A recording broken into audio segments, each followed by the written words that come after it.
All right. Welcome back to another episode of Two Plain Sports. Today, we're just going to dive deeper into this shit of a week that is after Lincoln Riley leaving Oklahoma. Roy Manning might have committed some major recruiting violations, and we will dive a little deeper into the potential head coach of Oklahoma.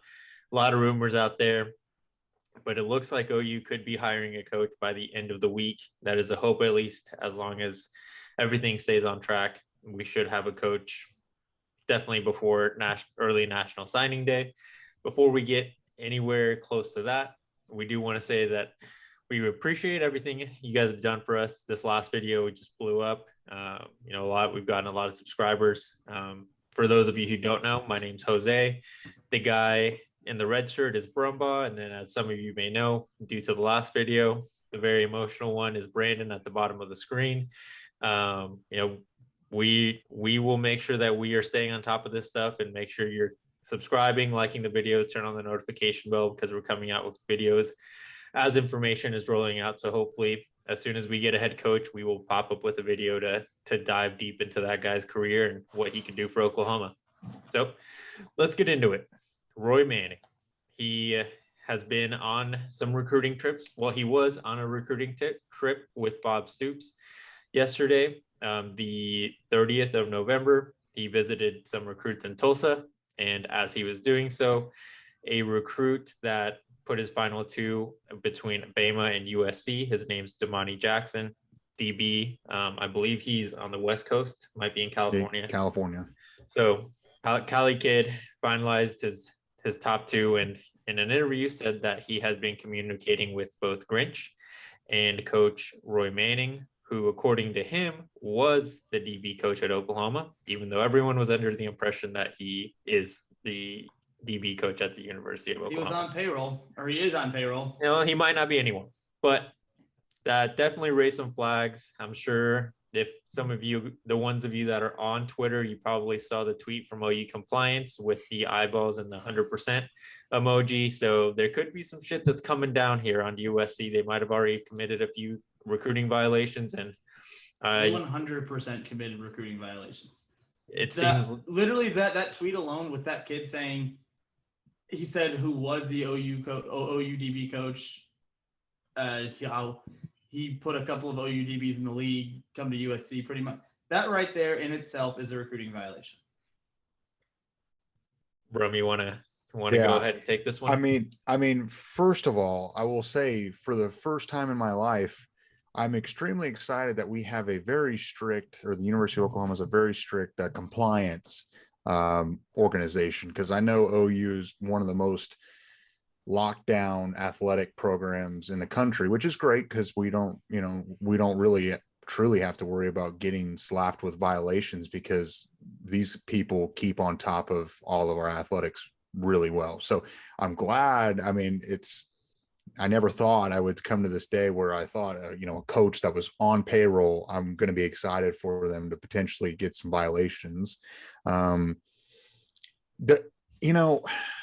wasn't really like mad with Riley leaving. I mean, I was upset. It's more upset than really mad until this happened, because in a way I was like, well, it's a business decision. It is what it is. But now with having Manning, knowing he's still on the payroll at the University of Oklahoma and continue to let him stay there, but started having him contact on behalf of USC, it seems more and more deliberate. Riley is doing this. Maybe it's not even Riley. Maybe it's like, Jose, you brought up the theory. It might've been Clark Stroud is doing this on purpose. And he might've been the ringleader of doing this orchestrated move. It might not just be just Riley, because Clark Stroud ran out really fast too. And it seems weird, but this is ridiculous. And I hope Bob Stoops canned him right on the spot and said, you can catch a flight home by yourself, because this is ridiculous. If they were, or drive home. It's just, I don't know how you wouldn't think you would get caught texting in a USC group chat with Alex Grinch and you and a potential recruit on the behalf of USC. How do you not think that's going to get out? I don't understand how you think that's that's okay. They're probably mad at the Money Jackson for leaking it. That's probably where they're like, how'd you screw that up, kid? No, screw those guys. I think we mentioned it on the last podcast for those of you who watched Roy Manning. I said Roy Manning, if he actually is, before we knew any of this, I said if Roy Manning's out there doing this garbage and he's recruiting for USC while on an OU recruiting trip, technically, he's worse than Lincoln Riley. And I guess I'm going to have to stick by that. But going back to Brum's point about maybe Clark Stroud is the ringleader, whatever. Even if that's the case, it's a collaborative effort of assholes. Yeah, I mean, you're not wrong. The what I brought up with Clark is that no one would have ever looked at him twice if he was leaving the job at any point. Like if Lincoln would have stayed and Clark would have gone to USC, no one would have thought twice about it. We would have just replaced him. He's just a long tenured employee at OU that wanted to go after something different. But again, he's an operations guy for the football team, and no one was going to look at him twice. He probably could have communicated everything that USC was going to do for the coaches to Lincoln and to the staff that did go with him. Maybe he communicated it to the rest, but who knows how that happened. I just think that Stroud is a guy that no one's looking at that could have had a lot more to do with this. And it's just a conspiracy theory. There's nothing behind it. But again, that's a guy that's been with the university for almost 30 years. And then that's the one I can't imagine saying that is leaving in a 6-hour notice. I mean, it's hard to believe the other ones did too, but someone that's been there for almost 30 years, he's had kids raised there. Like, you have major roots. Go ahead, bro. Oh, sorry. And I was just gonna say, like, this, I know I think USC is going to get slapped pretty good with some violations now, but you want to talk about damaging your own reputation as Roy Manning. Like, I mean, I know Lincoln Riley and Alex Grinch and whatnot. Okay, whatever. But like you said, Brandon, I agree. I think Roy Manning is actually worse. Like, how can you look at any kid in the eye, whether it's this class or next class or 2 years from down the road? How is anyone going to trust you? I mean, it's even worse.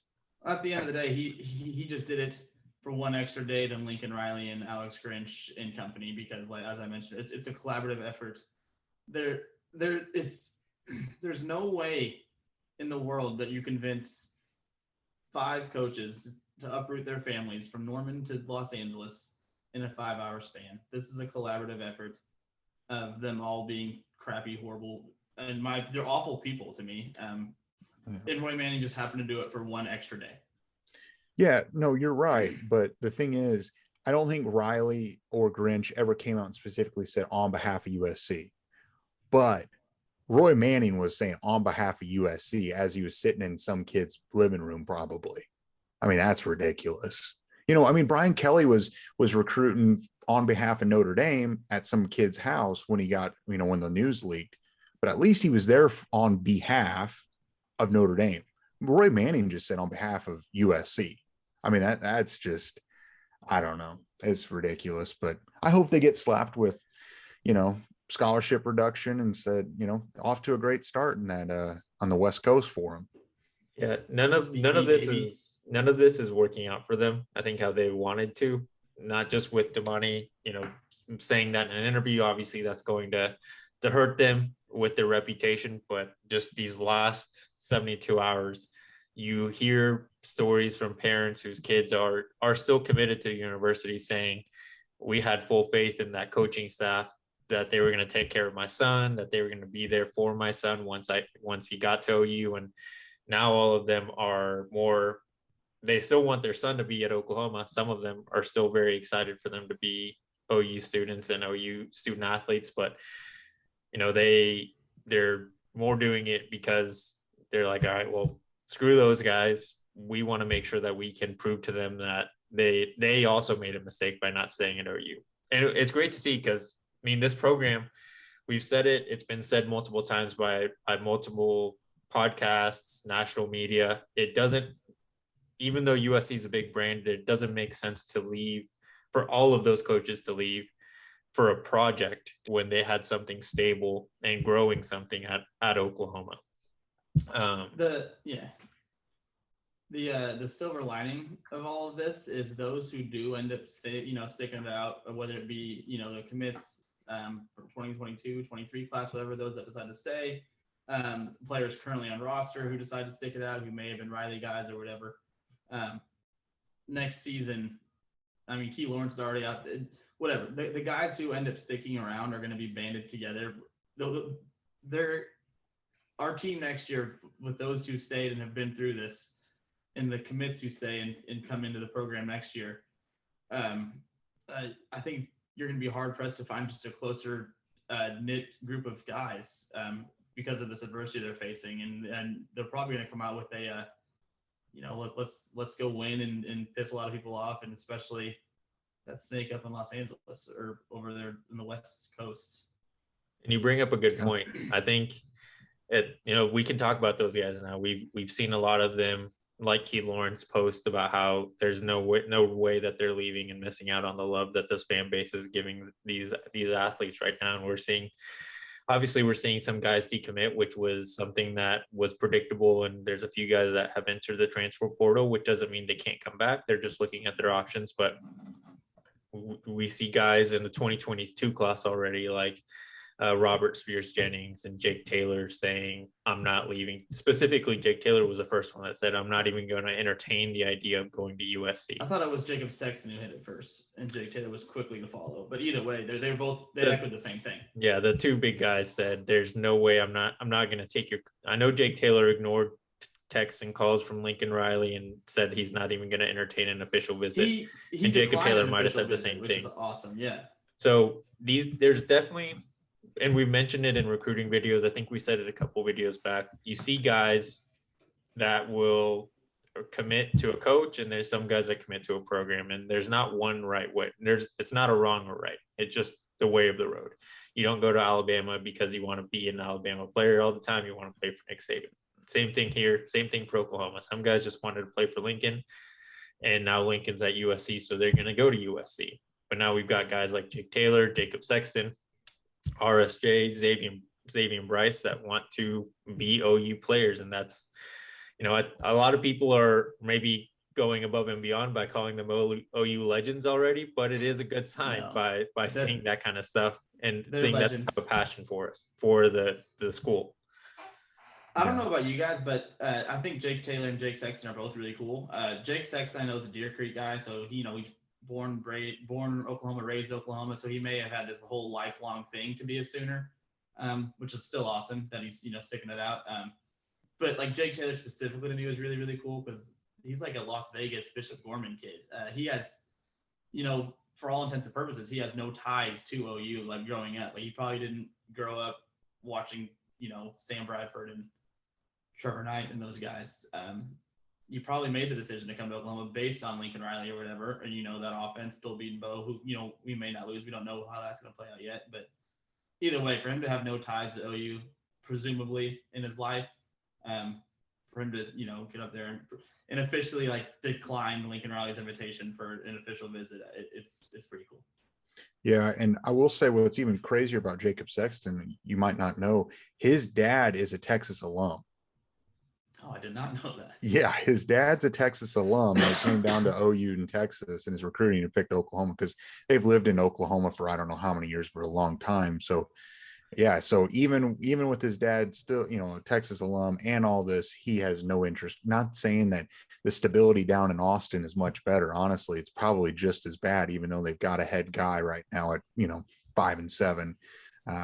But I really think. The few decommits you've seen in the 2022 class. I'm not talking about Malachi Nelson. I'm not talking about those offensive players in 23. Obviously, we expect Raleek Brown to decommit and go to USC. So whatever, it is what it is. I think you're going to see a guy like Kobe McKenzie, Derek Moore, and I even think Marvin Jones. You hire the right defensive coach and you retain the Jamar Cain and Calvin Thibodeau. I really think you could still land all three of those guys. It might be crazy.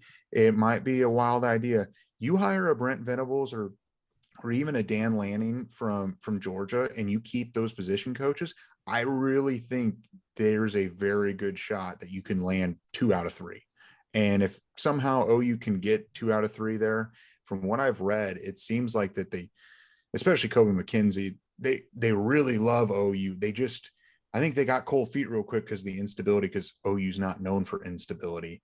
And I really think you get a good defensive coach that's developed talent, Brent Venables, Jamar Kane, Thibodeau. I really think you might see a few kids hop back on board, or even someone that you're not expecting, or none of us are expecting to hop on board. The sky's falling right now, but I really think when you get a catch in the ship, I really think we're going to see some things come together. Maybe I'm being naive, but breaking news coming to you, but not really shocking. 15 seconds ago, Raleigh Brown has officially decommitted from the University of Oklahoma. So yeah, you can imagine he is going to Southern Cal route. As you mentioned earlier, Hose, he's definitely a Riley guy. But going back kind of what Brunt, this whole kind of thing has been going on with Sexton Taylor, some of those guys. For as many kids who want to play for Lincoln Riley, and they're out there, and they're obviously going to still be out there, because at the end of the day, Lincoln Riley is he's a good recruiter. He's not a good that's all I got to say about it. He's a good recruiter. There's going to be kids who feel like I do, who feel like you guys do, who are like, why would we want to possibly play for this guy after? I mean, why, if he was your friend and he was doing stuff like this, he wouldn't be your friend anymore. It's the way he did it that is putting a bad taste in a lot of people's mouth. But the good thing is the coaches that we do have on staff and are staying true to Oklahoma and aren't texting on behalf of other schools are still on the recruiting trail. Today we had 3 coaches, Bob, DeMarco, and Cale Gundy, in Colorado visiting Gavin Sawchuk, still an OU commit, running back, and we've had other running backs say that they're still considering Oklahoma because of DeMarco, and others have been saying that they're still considering Oklahoma because of their position coaches, which is awesome. So there's still a lot of bright spots. Oklahoma, people like to use the word gutted, and I will argue with anyone till the end. Oklahoma is not gutted. If you really look at it, we've lost some commits, yes, but most of them were from 2023. The 2022 classes, as of right now, they're saying that the people that are still committed are saying they're just waiting to see what happens, which we all are at this point. So you can't blame the kids. They got to make the decision that's best for them. And like Brum said, if we get the right coach in, who's to say that those guys don't just make their commitment back to OU and probably gain a few more, because those coaches also had commitments at their current school. If it's a Venables, we might get some guys transfer over from Clemson or decommit and come to Oklahoma. If it's Lanning from Georgia, they have great defensive talent and have been recruiting at a very high level. Right now, have the number 1 class in 2022. Who's to say he doesn't pull a couple guys from that class and move to Oklahoma? Like there's. No, it happened to us. It's going to happen to anybody who leaves. Notre Dame kids are going to be decommitting transfer portal. It happens. But I did see a tweet today. I, for one, have been pretty restless on the coaching search, getting a little frustrated at the duration of this search. Oklahoma will hire a coach at some point, and it will be a good one, I'm sure. But I saw a tweet today that said, does Oklahoma really even need a head coach? They won 10 games this year without one. And that's true. Yeah, no, I mean, it might be 1 foot in the, out the door. Another thing is we've got to go back and remember, the transfer portal, you're right, Brendan. Notre Dame kids are going to decommit. They're going to transfer. Maybe if Luke Fickle left and he went somewhere else, the kids are going to transfer.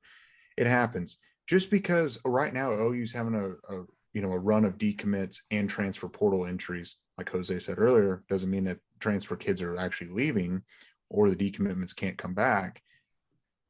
The kids that are elsewhere at the other big time programs might see Oklahoma as an opportunity and enter the transfer portal because they might see a chance to play. It's a 2-way street.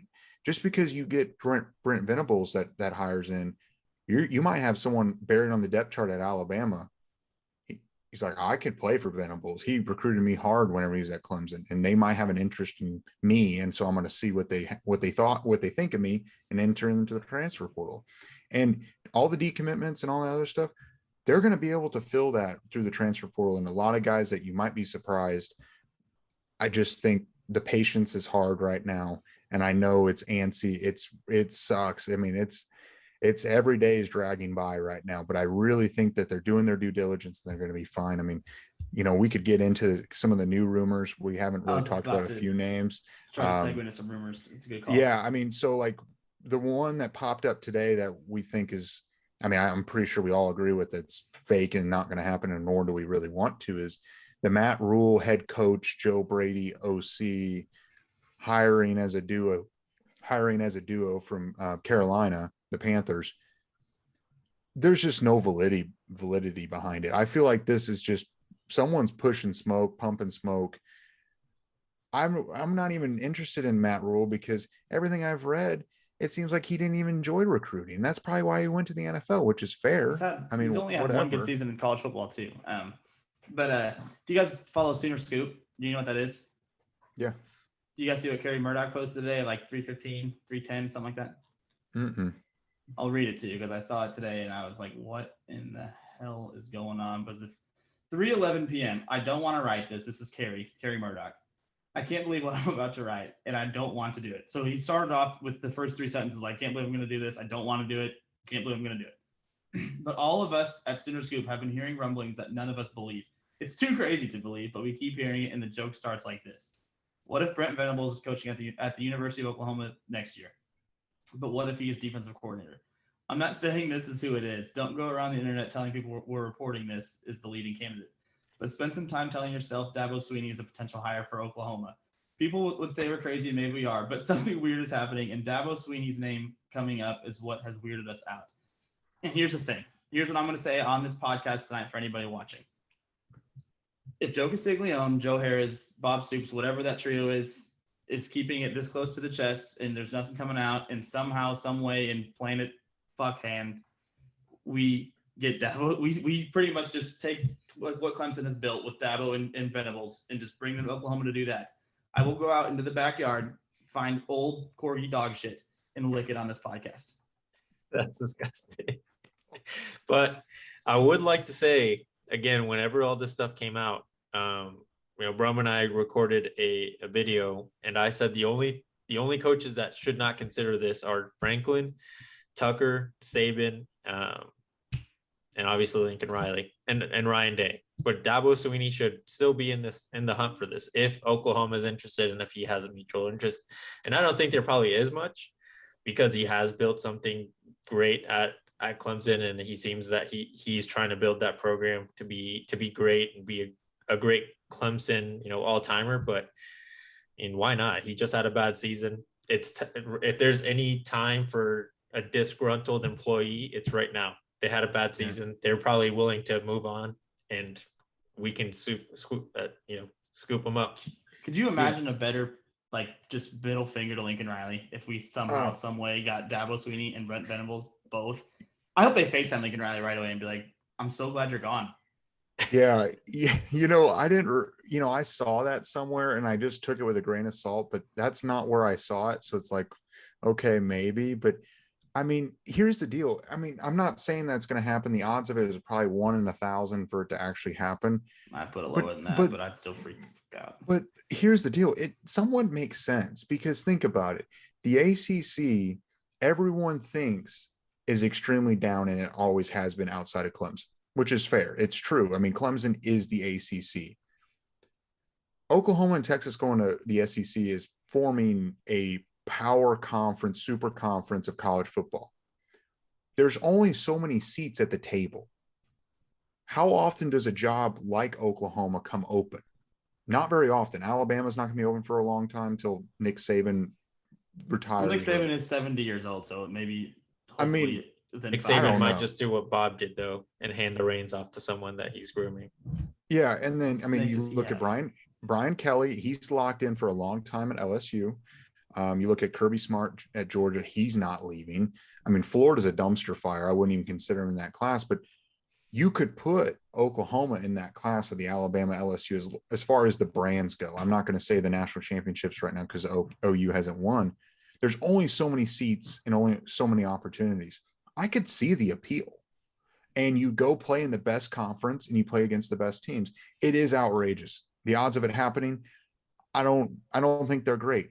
But could you imagine that happening? I'm looking corgi shit if it happens. I can't. I hope it does. Honestly, that would be worth it in its own. And everyone has to, keep us honest, because we will have a special video for that right there if that ever did happen.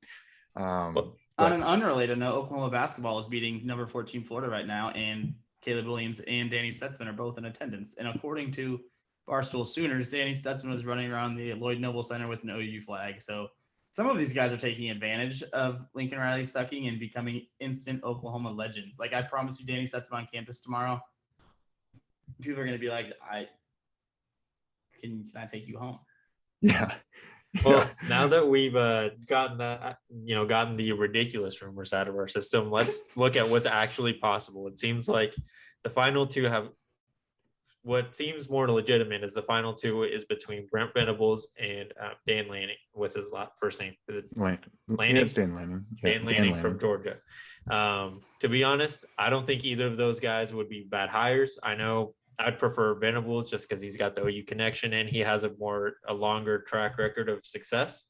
But Lanning, I mean, people have been trying to make comparisons to him being a young, successful defensive coordinator that, he's got Bob Stoops comparisons. Yeah, Bob Stoops. Exactly. That's where I was going. He can be something of the future, which, I mean, why not? Let's take, if we're going to take a risk, might as well. But both guys bring a lot, and they'll have a completely different culture than Riley had during his tenure at Oklahoma, because they're defensive-minded guys, probably going to be a lot grittier, and they can bring someone in to coach a good offense. They'll just establish just a completely different culture than we've had over the last 6 years. Yeah, I mean, I'd be happy with either one. I agree with you, Jose. Those are the two I want. I want a defensive-minded head coach and a great OC. Obviously, Venables is a lot more it's more comforting. We've had, previous history with him. He's been around for a long time. He's produced a lot of talent in the NFL. A lot of kids would want to come play for him, from what it seems like. A lot of kids like to play for him at Clemson, and obviously enjoyed it at Oklahoma. Yeah, there's no doubt. And that's obviously we mentioned it last podcast, and I don't think anything's changed. That is still the candidate that we all prefer. But either with Lanning or with Venables, as you mentioned just a second ago, Brian, you're gonna have to bring in a great offensive coordinator. Mm-hmm. Oh yeah, and the one positive also with Dan Lanning is Lanning has a great relationship with the Caleb Williams family, and Caleb Williams likes him a whole lot. So that could play into Caleb Williams wanting to stay. I don't really know their connection, but from what I've read, the family really likes Dan Lanning because I think he was interested in Georgia at one point, and while he was in high school. So that relationship and that comfort level is there. So that could be an added bonus if Dan Lanning is hired. I mean, he's only like 35 years old, up and coming, sounds similar to Lincoln Riley in a way. I mean, obviously Bob Stoops as well. Just young hotshot coach coming up. Yeah, I think at the end of the day, Oklahoma, as frustrating as it may be to guys like Brandon, where this just doesn't seem like it's coming fast enough, Oklahoma, the university president, Joe Casiglio and Bob Stoops, whoever is involved in this decision, are doing what's best for the university. Joe Haraz. I think you forget that guy's name. I forget how to pronounce it, his last name, but Joe Haraz. They're doing what needs to be done to pick the right guy, not just a guy to fill in for the title. And it's going to work out in Oklahoma in the long and short run. But do you guys have anything? Lincoln Riley starts his career with a couple NCAA recruiting sanctions. Of course. My final thought is only 23% of you subscribe, so we need to bump that number up. Help us out. Bring Dabo to Norman. All right. Well, you heard it here first, Dabo, and we're calling you out. Let's hit that subscribe button. Only once. Make sure it says subscribed. Oh, that's good. I'm glad you're subscribed. Make sure you hit the like button, turn on the notification bell, and leave a comment. Let us know what you think. Is Dabo to Oklahoma possible? How many recruiting violations are USC going to have before the start of next season? Are they even going to be in the playoff? Are even going to be eligible for the playoffs by the time that Lincoln's contract is up? Who knows? It's just only time will tell. Thank you guys for watching. We appreciate you. We'll see you next time.